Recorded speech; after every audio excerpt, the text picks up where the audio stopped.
The most iconic symbol in Dark Souls is the bonfire, and it's meant to represent a place of peace and rest in a world that's meant to be overly brutal and harsh. Not only is it a game mechanic, but it is also a narrative device slash symbol, and that's what we're going to be talking about today. Not only that, I'm going to be comparing the in-game bonfire to real-life bonfires, and hopefully we can get something out of that in a deeper sense, as much as this guy can get. Let's start with what a bonfire means to me in this real world that we're forced to live in. I'm originally from the Midwest, and a couple years ago I moved out to Montana, so let's just say bonfires have been an awesome summer-fall activity for this guy to engage in. What I love about bonfires is the environment of hanging out with friends. The social environment is awesome, as well as the more internal environment. Like, as a guy, you ever just stare into the flames on a nice summer day, maybe a cold, brisk fall day? It's awesome. And then the social element is awesome as well, because you can just hang out, shoot some shit with your friends, and have a good time. While Dark Souls is a game that offers online play, personally, I usually stick to the solo stuff. You're not going to find me invading people's world or really summoning people to help me beat a boss. I kind of do everything by myself.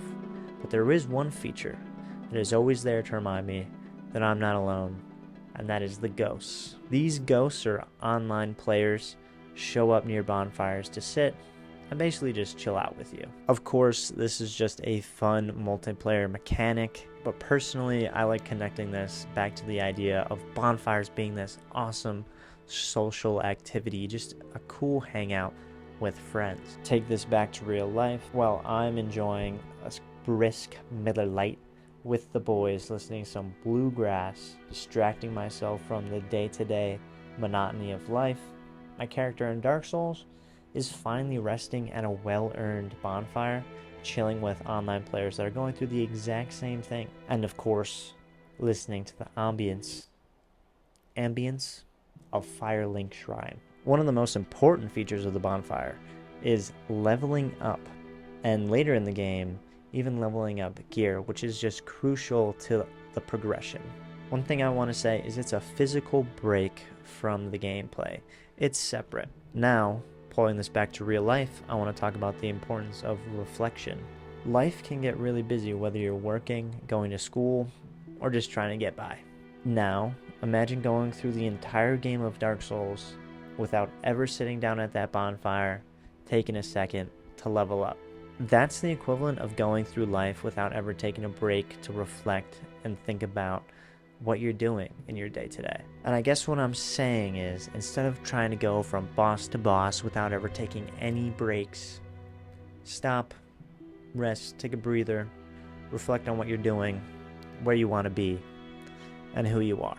With just a little bit of reflection, you'll be ready to handle today's challenges, and you won't have to go through this silly game of life as a level 1 challenge. You know what I mean? You've seen those level 1 challenges.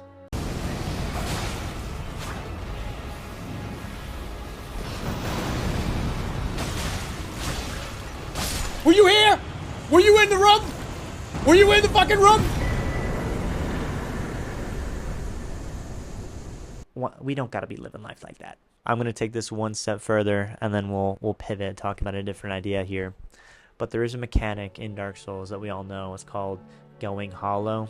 Most of your enemies are actually hollow, and your playable character is in the process of going hollow. However, you are given opportunities to restore your humanity, and you can only do this at the bonfire. And I want to say that that's similar to real life, I guess, because the idea of going hollow, I mean, that's something that I think everyone can identify with. Either just getting lost going through the motions, not really feeling as chipper as you should. I think it's easy to feel hollow, in real life as this guy not playing a game. Those moments where you're really able to look within yourself, reflect, hopefully find a deeper purpose that, restores your humanity, which that sounds kind of cringe, but just another little fun connection between the game where you have to stop at that bonfire to restore your humanity, And then in real life, you really have to stop, look inward, and hopefully pull yourself out of those deeper, darker places. I'm also doing well, by the way. I'm not sad or depressed. I'm just throwing that out there. Don't get any wrong ideas. This video came out because I wanted to look at the symbolism of a bonfire in this decaying world. And I didn't even really talk about it, but if you think about the whole world of Dark Souls, you get this, time of this bright fire, this amazing kingdom of what we're told, and then it all comes down to ruin, and it's gone forever. And I think a bonfire perfectly symbolizes this. What is more beautiful than a nice fall afternoon, dark stars are out, and there's this beautiful fire right in front of you. But as that wood burns, it eventually disappears, goes away forever, which is kind of sad, but it's also the point. The point is that you had it, you used it, you got this amazing environment for a little bit, and now it's gone. And you obviously you need to move on. And I think that's kind of similar to the theme of Dark Souls as a whole. That's why I love the bonfire as a symbol in this franchise. But then I also, through this video, wanted to connect the bonfire to, real life and what I love about bonfires, because I think a bonfire is just an immaculate vibe, I guess. Hanging out with friends around a fire is my favorite summer activity. And then also I wanted to talk about reflecting. I think life without reflection will lead you astray, but also if you just sit there and you reflect and overthink on everything, you're never living life. Strange duality of should I sit here and think about what I'm gonna do, or should I just go do something right now? And if you're somebody that's doing a lot right now, take a moment, reflect, level up your stats, and I think you'll be good. And if you're someone that's sitting here thinking a lot, not really moving, getting out there, alright, journal something down, make a little goal, think about what you've been doing, and then get your butt out there. Anyway, guys, I think some more thoughts about this video, as I don't think it's going to do that well. Hopefully I'm proved wrong. I really want to start making some more long form videos. It's just, it takes a lot of work.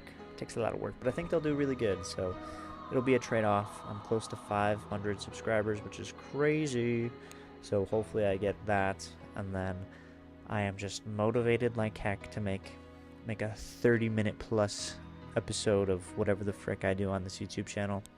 Anyway, have a fantastic day. Go out there and spread some positivity. I don't know, I guess I need a slogan. Get out there and restore some humanity. Oh, this is so cringe. Just have a good day.